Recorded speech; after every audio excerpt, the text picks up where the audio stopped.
Halløj!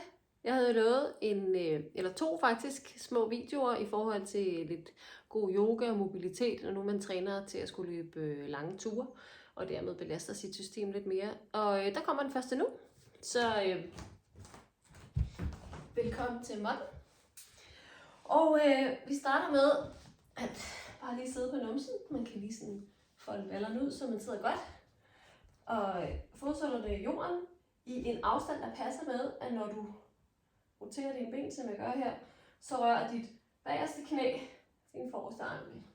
Jeg kan lige vise det her også. Sådan her, så kan du se. Så sådan en hoftevinduesvisker. Super dejligt. Du finder bare en rytme, der passer til dig.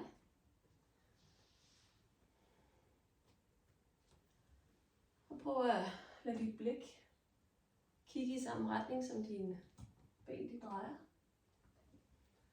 Til at starte med her, så har jeg lige hænderne i jorden. Men lige om lidt, så løfter jeg hænderne fri. Det bliver lidt svært.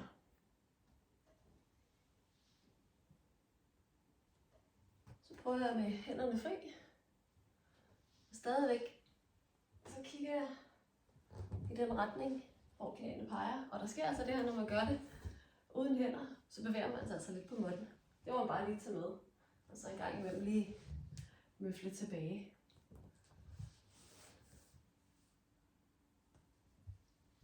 Er det dejligt for hofterne, dejligt for lænd. Og lige en gang til hver side. Sådan der. Så kan du sidde, som jeg gør her, i en skrædderstilling. Og hvis det er ubehageligt, så kan du lige tage en pude ned under dig, så du kommer til at sidde en lille smule højere op. Eller du kan sidde sådan her i diamanten. Så får du også strukket forsiden af dine ankler. Vi sidder i hvert fald på en af de måder. Sådan der. Hænderne har du på hver sit knæ. Og så starter du med at tage højre hånd over på modsatte knæ, altså over på venstre knæ. Og så roterer du armen bagud, kigger bagud. På en indånding, ind i midten, og udånding, den anden side. Du kan lade tommelfingeren pege opad, som jeg gør her, når du lader den søge bagud.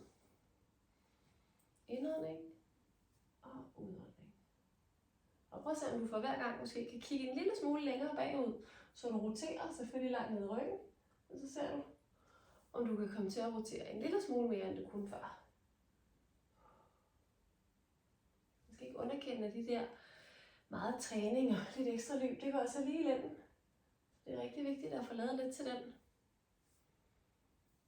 Det er jo det trods alt, der forbinder vores overkrop med vores underkrop. Og det var rigtig mange stød, nu kommer ned i. Næste gang du har været ud til den ene side, kommer du ind i midten. Så har vi sidebevægelse til den anden retning, så tager vi en højre arm. Forskyder den op over og kommer ud på venstre side. Og din venstre hånd eller underarm har du i jorden. Så er det samme måde igen af udånding. Indånding i midten, og så en udånding til den anden side.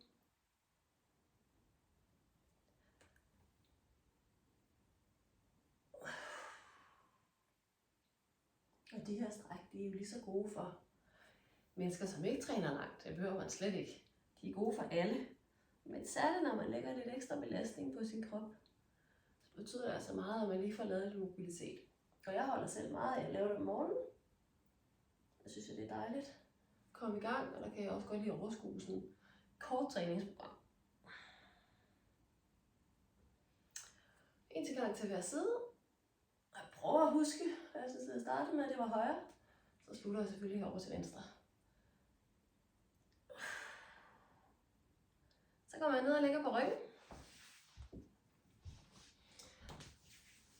Jeg elsker liggende øvelser. Det er særligt om morgenen, hvor man måske ikke kan overkomme så meget. Så tager jeg mit venstre ben og lægger min ankel og hviler den lige over højre knæ. Og så tager jeg fat bag knæhæsen på højre ben. Og så regulerer jeg øvelsens intensitet, hvor meget jeg hiver mit højre ben ind til mig. Et stræk her, hvor du kan mærke det. Og også lidt op i lænden faktisk. Så det er ryglæggende due. Den er ikke helt lige så intens som dens søster, som er maveliggende due. Så kan du ligge her og vrikke lidt fra side til side. Vugge lidt fra side til side selvfølgelig. Og så du lige får masseret lænden lidt.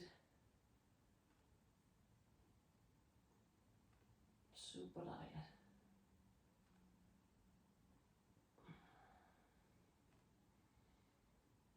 Tag sådan en 5 gode vejrtrækninger. Passer meget godt med tiden. Og så skifter vi ben, så det nu er højre ben, som kommer over venstre knæ, og tager fat om knæhasen. Og hvis jeg har brug for at intensivere øvelsen, så trækker jeg benet lidt tættere ind. Og ellers så kan jeg igen mærke det på ydersiden af låret og ballen og op i lænden. Slap godt af i nakken og kæben, mens du ligger her.